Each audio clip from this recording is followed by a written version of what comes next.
In today's video, I'm going to teach you how to make Yahoo My Homepage in Google Chrome Guide.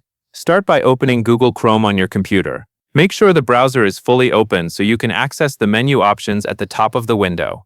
Once Chrome is open, look to the top right corner. You will see the 3 vertical dots which open the main Chrome menu. Click those 3 dots to open the drop-down menu. This menu contains many of the browser controls and settings.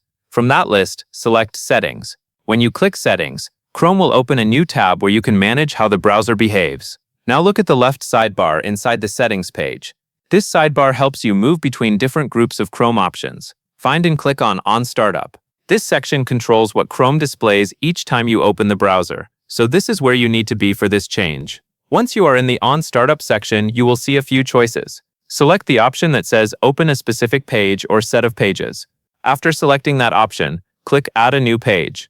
A small text box will appear where you can enter the website address you want Chrome to open on startup. In that box, type https://www.yahoo.com carefully so the address is entered correctly. Then click Add to save it. After you do that, Yahoo will be listed as one of the pages Chrome opens when the browser starts. The next time you launch Chrome, it should take you directly to Yahoo automatically. That covers everything you need to know.